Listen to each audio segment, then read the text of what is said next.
Bienvenue dans cette nouvelle édition du Non-Stop Info. Voici les titres de l'actualité. Plusieurs opposants de la République démocratique du Congo tiennent une grande réunion ce mercredi 8 juin à Bruxelles, en Belgique. Tous seront réunis autour du leader du l'UDPS, Étienne Tshisekedi, favorable au dialogue national. Également dans l'actualité au Burkina Faso, la justice militaire a renoncé à son mandat d'arrêt contre le président de l'Assemblée nationale ivoirienne, Guillaume Soro. Ce dernier pourrait tout de même être poursuivi par la justice ivoirienne. Et puis au Gabon, la première école de mine et de métallurgie a été inaugurée le 6 juin par le président de la République, Ali Bongo Ondimba. Plus de 12 milliards de francs CFA ont été investis dans ce nouveau centre de formation. Je vous le disais en titre, la grande réunion de l'opposition de la République démocratique du Congo se tient ce mercredi 8 juin à Bruxelles autour d'Étienne Tshisekedi. Le leader de l'UDPS espère persuader par cette invitation l'ensemble de l'opposition à participer au dialogue national convoqué par le président Joseph Kabila depuis octobre 2015. Plus de précisions dans ce sujet de notre correspondant Jacques Mboka. Persuader l'ensemble de l'opposition congolaise de participer au dialogue et avoir une position commune, c'est l'objet de la rencontre convoquée ce 8 juin à Bruxelles par le président de l'Union pour la démocratie et le progrès social, Étienne Tshisekedi. Plusieurs opposants congolais ont accepté de prendre part à cette rencontre qui peut donner un coup d'accélérateur au processus du dialogue politique tant attendu. Un pari difficile pour les leaders de l'UDPS eu égard aux avis encore divergents sur les dialogues politiques en RDC. Et si c'est fait qu'il s'agisse d'une rencontre qui permet à l'opposition pour une fois de se mettre ensemble et se mettre d'accord sur les voies de sortie à la crise, autre que le dialogue de Kabila, la dynamique de l'opposition a donc souhaité à cette occasion d'envoyer une délégation. Une rencontre autour du président de l'UDPS est certes un progrès pour l'opposition congolaise qui a toujours peiné à faire bloc face au pouvoir en place.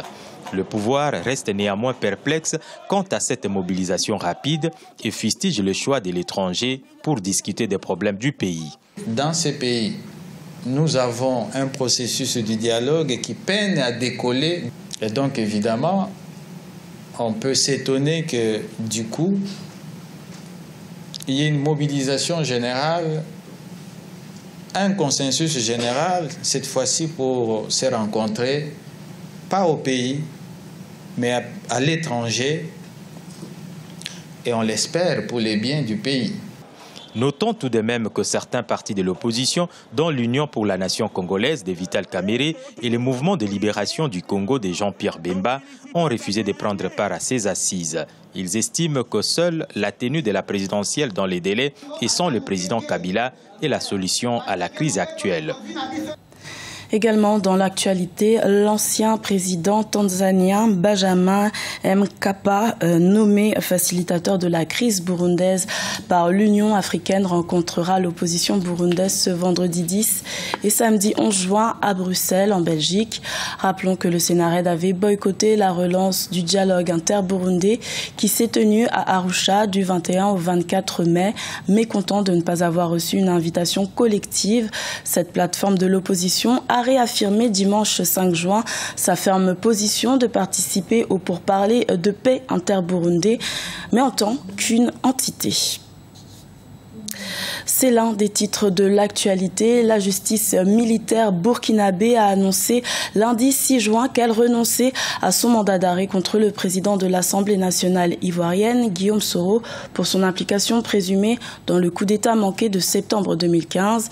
Le parquet du tribunal militaire a néanmoins demandé à la Côte d'Ivoire de poursuivre ce dernier dans le cadre d'une procédure dite de dénonciation. Birama Saonera. Le Burkina Faso n'émettra pas un nouveau mandat d'arrêt contre Guillaume Soro. L'annonce a été faite lundi 6 juin 2016 par Alioune Ziaré, nouveau commissaire du gouvernement burkinabé près du tribunal militaire. La justice burkinabé annonce avoir opté pour la procédure de dénonciation et demande à présent à la Côte d'Ivoire de poursuivre le président de l'Assemblée nationale ivoirienne dans le cadre d'une procédure dite de dénonciation. Le mandat d'arrêt émis par la justice militaire burkinabé le 8 janvier 2016 contre Guillaume Soro avait tendu les relations diplomatiques entre la Côte d'Ivoire et le Burkina Faso. Je pense qu'on arrive en fait à l'objectif politique recherché par les deux pays, c'est-à-dire éviter un clash entre le Burkina et la Côte d'Ivoire. Je crois que les hommes politiques ont travaillé pour cela. Et la justice, je crois, en cela aide un peu les politiques en renonçant au mandat d'arrêt qui est pratiquement l'équivalent d'un mandat d'amener, même si on savait que sa mise en application allait être très difficile. La décision de la justice de Burkina Faso laisse certains Burkinabés dubitatifs. En effet, beaucoup s'interrogent sur les raisons qui ont motivé ce spectaculaire retournement du parquet militaire burkinabé.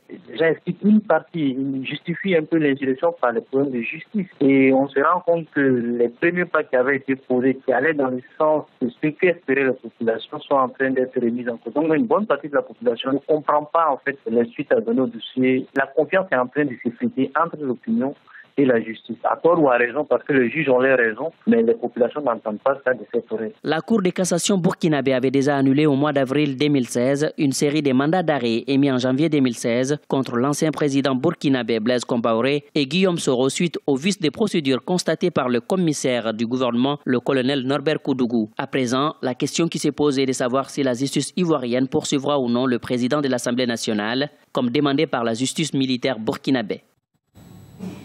Également dans l'actualité, la 8e conférence des ministres en charge de l'artisanat des pays membres du comité de coordination pour le développement et la promotion de l'artisanat africain se tient à Abidjan en Côte d'Ivoire à partir de mercredi 8 juin, donc à partir d'aujourd'hui.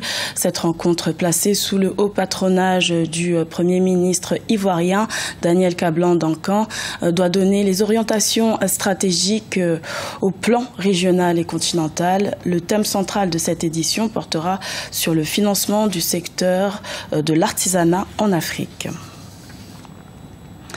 La première école des mines et de métallurgie du Gabon a été inaugurée lundi 6 juin 2016 par le président de la République, Ali Bongo Ondimba. Ce centre de formation devrait permettre de dynamiser le secteur minier qui contribue seulement à 2% au PIB du pays. Notons que 75% du sous-sol gabonais reste inexploré jusqu'à ce jour. Un reportage de notre correspondant au Gabon, Douglas Toutoum.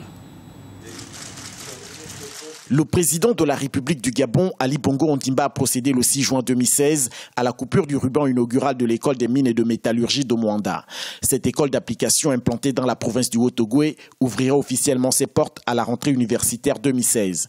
Elle entend proposer une formation pratique dans 3 domaines, à savoir la prospection minière, l'extraction des minerais et la métallurgie. Vous étiez avec nous l'année dernière pour inaugurer le complexe métallurgique de Mwanda. Et donc cet institut qu'aujourd'hui nous venons d'inaugurer va permettre de pouvoir accélérer les performances de ce complexe métallurgique avec la formation de techniciens supérieurs à niveau. Donc c'est pour cela que c'est un instrument aujourd'hui qui est important pour nous. L'école qui va accueillir 30 étudiants boursiers répond à un double objectif, à savoir la formation et le développement du secteur minier et industriel. Le projet qui s'étend à plusieurs milliards de francs CFA permettra au Gabon de réduire la fracture de l'inadéquation formation-emploi. Donc l'impact évidemment il est d'abord économique, c'est une plus-value intellectuelle et puis en termes évidemment de transformation de nos ressources naturelles, l'école des mines évidemment est un gage de ce que le Gabon souhaite lancer son ambition sur la base évidemment de la transformation de ses ressources naturelles. L'école des mines et de métallurgie de Mwanda est le fruit d'un partenariat public-privé entre l'État gabonais et le groupe Eramet, dont la filiale gabonaise Comilog extrait depuis plus de 50 ans le manganèse au sud du Gabon. L'inauguration de cette école intervient un an après la mise en service du complexe métallurgique de Mwanda, dont les 2 usines de transformation produisent 20 000 tonnes de manganèse métal par an et 65 000 tonnes de silico-manganèse. Dans le reste de l'actualité, Stéphane Keshi, l'ancien sélectionneur du Nigeria, est décédé dans la nuit de mardi 7 à mercredi 8 juin. Le technicien de l'équipe du Nigeria de football a disparu à l'âge de 54 ans. Il avait notamment dans son palmarès une victoire de la Coupe d'Afrique des Nations en 2013 avec le Nigeria et une qualification à la Coupe du Monde 2006 avec le Togo. Il avait également joué à Strasbourg en France en tant que défenseur central de 1991 à 1993. C'était le journal de la rédaction. Merci de l'avoir suivi. L'information continue sur Africa 24.